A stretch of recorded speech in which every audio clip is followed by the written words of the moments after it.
নমস্কার, আজ আমি বানাবো ঘরোয়া স্টাইলের পেঁপে আলু বড়ি দিয়ে মাছের ঝোল। পেঁপে আলু বড়ি দিয়ে মাছের ঝোল বানানোর জন্য প্রথমে আমি একটি পাত্রের মধ্যে মাছগুলোকে ভালোভাবে ধুয়ে নিয়ে তাতে নুন আর হলুদ দিয়ে মাছের গায়ে ভালো করে মাখিয়ে নেব, যাতে নুন আর হলুদ মাছের গায়ে ভালোভাবে মিশে যায়। নুন আর হলুদ মাছের গায়ে ভালোভাবে মাখানো হয়ে গেলে আমি সেটিকে আধ ঘন্টার জন্য ঢেকে সরিয়ে রেখে দেব। এরপরে আমি নেব পেঁপের আমি বীজ আর খোসা ছাড়িয়ে নেব। দেখুন আমি পেঁপের বীজ আর খোসা ছাড়াচ্ছি এবং এটি ছাড়ানো হয়ে গেলে তারপরে পেঁপেটিকে আমি লম্বা লম্বা করে কেটে নেব।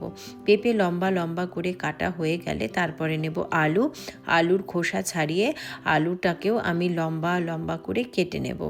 আমার আলু কাটা মোটামুটি হয়ে গেলে তারপরে আমি নেব টমেটোগুলোকেও আমি কুচো কুচো করে কেটে নেব। দেখুন আমার আলু, পেঁপে আর টমেটো কাটা রেডি। এরপরে আমি একটি আদা নিয়ে আদার খোসাও ছাড়িয়ে একটা পাত্রে রেখে দেব। তারপরে আমি ফ্রাইং প্যানে তেল গরম করতে দেব। তেল গরম হলে তাতে আমি নুন আর হলুদ দিয়ে মাখানো যে মাছগুলো রয়েছে, কাঁচা মাছগুলো, সেগুলো একে একে গরম তেলে ভাজতে দিয়ে দেব।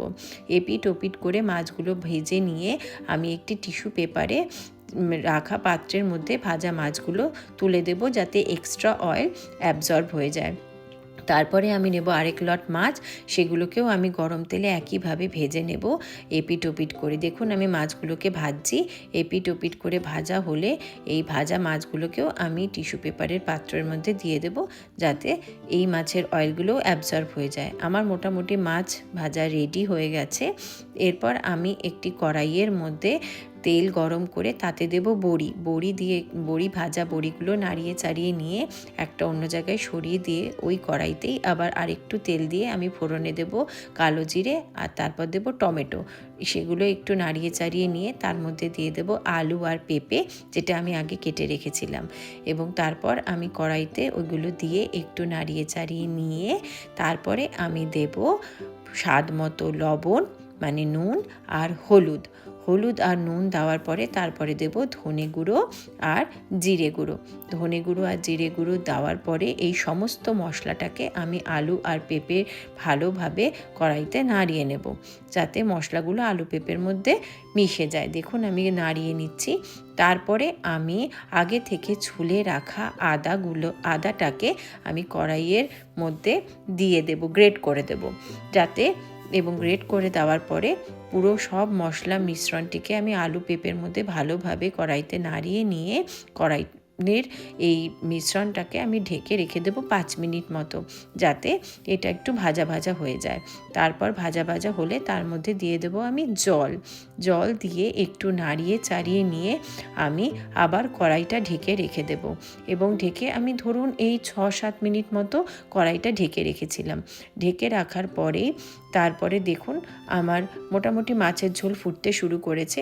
এইবার আমি একে একে ভেজে রাখা মাছগুলো কড়াইয়ের মধ্যে দিয়ে দেব, এবং দিয়ে দেওয়ার পরে একটু নাড়িয়ে চাড়িয়ে আবার আমি ঢেকে রাখবো কড়াইটা। তারপরে আমি ধরুন 7 মিনিট মতো কড়াইটা ঢেকে রাখার পরে আমার মাছের ঝোল মোটামুটি রেডি। তারপরে আমি দিয়ে দেব ওর মধ্যে গোটা কাঁচা লঙ্কা এবং আরেকটু গরম মশলা আর আগে ভেজে রাখা বড়িগুলো দিয়ে আমি হাতাটা ভালো করে নাড়িয়ে নিয়ে কড়াইটা ঢেকে রেখে দেবো আরও 5 থেকে 6 মিনিট মতো। আমার মাছের ঝোল মোটামুটি রেডি। এরপরে আমি আগে থেকে কুচিয়ে রাখা ধনেপাতা ওই মাছের ঝোলের মধ্যে ছড়িয়ে দেব।